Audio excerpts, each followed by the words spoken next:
Alright, YouTube, we back with another one, man. Gonna get right into it. Two types of EDCs, two types of different EDCs that you can carry. Whereas though I know most people probably got more than that. But for me, these are just two setups that I want to get into because they're two very different setups, even though they're pretty much the same gun. I figure I'll make this video for y'all just to show y'all the difference in carrying with aftermarket parts and carrying with OEM parts, the pros and the cons. And what really could work for you, what's going to probably work for the average person who wants to carry a gun, and to another different side who might get into pretty much all the aftermarket nonsense stuff that we all get into, you know, consumerism at its finest. A lot of these guys be putting videos out with these crazy different accessories and gun parts, and you know, a lot of us go out there and end up spending our hard-earned dollar on it. We all fall victim to it. But for me, I learned a lot in the gun community, getting into guns and spending, you know, a lot of dumb money on things that I didn't even need for my firearms, because most of the stuff I ended up getting rid of in the end anyway, after realizing that you really don't need to do too much. And I feel like I'm the type of person that I'm non-biased when it comes to carrying and a lot of different things in life. I don't really care what anybody else decides to do with their choices. And the same goes for when it comes to carrying a firearm. Most people feel as though you should be optioned out and, you know, out of real estate when it comes to attachments and lights and lasers and optics and everything in that matter. YouTube, before we even get further into the video, both firearms are clear. As you can see, trigger depressed, there's nothing in there. And then for this one, we'll rack it. Save direction. So yeah, like I was saying, these are just two different options. Even though it's pretty much the same gun, they're pretty much set up in very different ways. This being as though I pretty much aftermarketed it out, which I never really had plans to, but here we are 4 years into owning this gun. I kind of wanted to mess around with it because I feel like I've shot it enough in its OEM form. And that's one thing I will say: if you buy a gun, don't immediately start putting stuff on it, man. Shoot the gun in its stock form, get to know the gun, get familiarized with the gun. A lot of y'all might not do that. I see a lot of people that buy guns and they option them out immediately, and I get it. You know what I mean? You want the best of the best. You want to make your gun look nice. They got all these Gucci Glock setups out here. It's a million different accessories you could do with these guns, and that's why there's such a popular market and such a popular brand, because the aftermarket world is infinite. There's so many different things you could do. But I will say that I'm happy that I enjoyed this gun in the stock form before I started getting into all the options and all the upgrade options that you could do with it. But it does get pricey and it does get expensive, and that I will say that a lot of the stuff you really don't need. Pretty much I feel like this is a necessity for me because I like the way the gun looks, and I actually do put a lot of these things to work. And in a real life situation, you probably won't need it, but hey, that's neither here or there, right? So yeah, you probably won't need it, but then again, you never know, right? So I feel like for the most people, this will probably work more than likely. A stock OEM Glock. Now, the only thing I've done to this, goon tape, change the sights out because I just feel like I like the green front, the fiber optic or tritium. This is not a tritium, but I feel like you can't go wrong with either or. The tritium, the only good thing about that one is that it glows in the dark. This one is a fiber optic sight, so it's just super bright. So you can easily find that front post and line them sights up super easy at the range. Or even at home if you dry firing. Can't go wrong with a fiber optic sight. I prefer blacked out rears, regardless of what the front color is. I've learned that over time, the blacked out rear just works better for me because it allows me to focus on the front sight easier. Now, there's nothing wrong with factory Glock sights at all. I just prefer aftermarket sights. I think pretty much I've either had an optic on all my Glocks or I've changed the sights out if I didn't have an optic. Now, the 19X came with steel night sights, the OEM, and obviously I had to change it to Cold Witness with the optic, but otherwise I would have left the steel sights on there, the ones that come with the gun. Now I still have them, but I just don't really need them now because I've defeated the purpose with the optic. But back to this is an OEM Glock setup.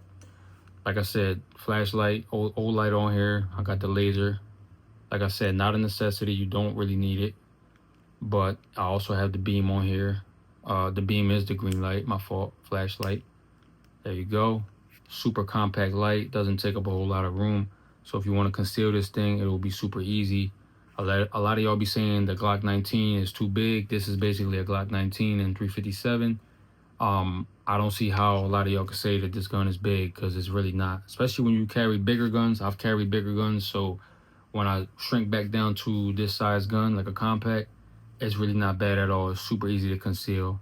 Now, like I said, I just got the grip tape on here, the goon tape, the sights, and the light. Everything else is stock. I don't have any compensator on here. Barrel is stock, trigger stock, completely out of the box. Just did a back strap, chopped back strap, beaver tail with the grip tape on it, the goon tape. So I feel like this setup is gonna work for most of you. You don't have to do all of this stuff right here. Like I said, it looks nice. It looks really nice, and yes, it will make the gun perform really nice, especially the Radiant Ramjet, the compensator with the afterburner, with the Ramjet with the afterburner. I think the afterburner, yeah, the afterburner is the actual compensator, and then the Ramjet is the barrel. If I said that right, I hope I said that right. I don't know. But yeah, Radiant Ramjet afterburner, barrel and comp, Glock Performance Trigger OEM. But at the end of the day, it's not OEM out of the box, so it's still considered an add-on. I got Johnny Glock's Vex shoe on here, goon tape again, got the Holliston 507 comp, aftermarket back plate from Amazon. I don't know if you'll be able to see that. Camera probably won't catch it, but there you are. Chop beaver tail with the goon tape, like I said, and I got the CNH Precision butt plug for easier reloads, because this gun is already as big as it can get, and I just didn't want to do the magwell because it's just going to add more printing that's not necessary, and I'm not really going to get any real gains from a magwell. I'm not really doing super fast speed reloads or anything like that. I don't really compete in any competitions. For me, I just got the plug because I just didn't like that when I took off the lanyard loop. I really didn't like the lanyard loop. I'm not really a fan of that. I'm not really a fan of anything that they did right here. I just don't want to chop it off because it's just going to look tacky, and the Gen 4 mags still work, even though the Gen 5s won't. It's only the lip that the Gen 5s don't fit on here. So that's the only reason why I didn't chop that off, because I'm actually going to get me a few Gen 4 magazines for the 19 next. But otherwise, it's not a big deal for me. For some people, it is. I only got the plug on here because, like I said, when I took off the lanyard loop, it had this stupid hole, and it just looked tacky to me. This makes it kind of look more just like a full flared magwell now, so that kind of helped that out. But yeah, all in all these upgrades on here are not the cheapest, so I won't sit here and try to pretend like they are.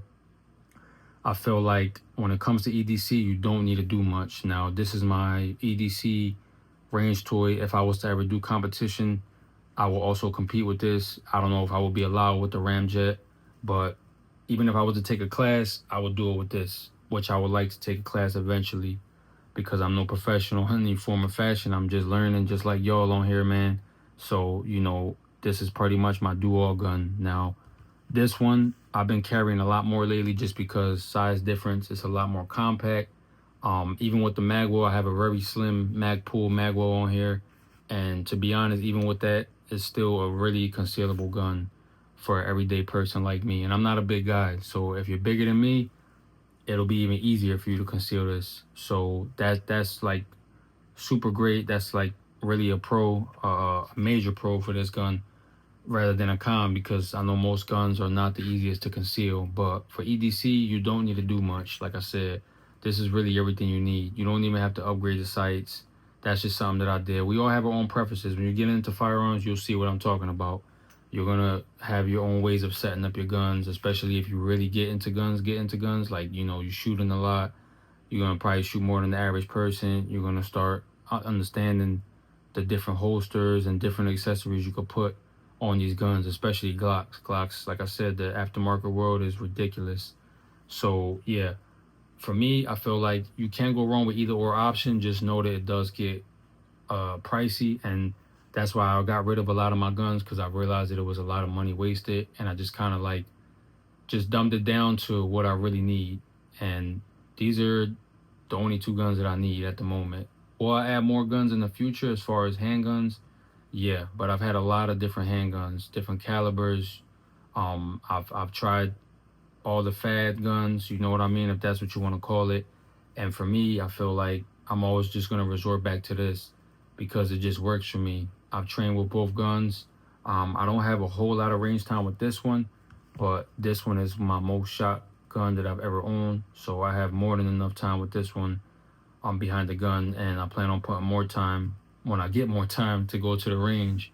But either or, man, you know, like I said, both setups are great, and there's a million different setups out there. You know, you got some people that do it up with the 43X or even the Glock 26. I know they got the Glock 26X frame coming out. Lenny dropping that pretty much, I think, any day now, because when I looked at the pre-orders, I think it said something like September. And to be honest, I'm not going to sit here and make it some type of secret. I've actually been plotting on the Glock 26X, to be honest, because I've had the 26 and I've had the X grip set up with the 15 rounder and even the 17 and the 19 rounder from the 19X. So that gun, you can make it any size you want, but I just didn't like the tackiness of the X grip because it still had that gap in it. Like, you know, just didn't make it look like a full actual grip. It was functional, but I'm nitpicky sometimes, man, and I just didn't like that X grip, the big lines in between the X grip. So the fact that he actually is coming out with a 26X frame, I know a lot of y'all gonna say it's pointless, but to be honest, it will be something that'll be relevant to a lot of consumers that like the 26 and maybe want just a bigger grip. I prefer at least a 19 grip minimum for everyday carry and just for comfortability. I feel like the 26, that was always my main thing. The grip is just super short on it.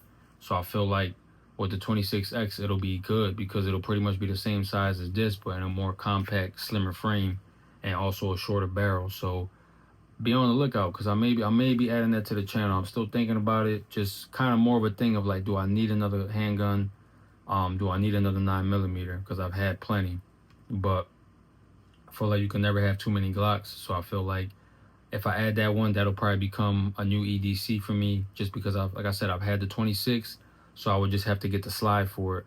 But being as though it'll be even more compact than this and still being able to conceal 15 rounds in it, I think that's a no-brainer, man, in my opinion. So, I don't know. Stay tuned for that. But otherwise, man, I ain't going to make this video too much longer. Like I said, both these guns and both these setups are great.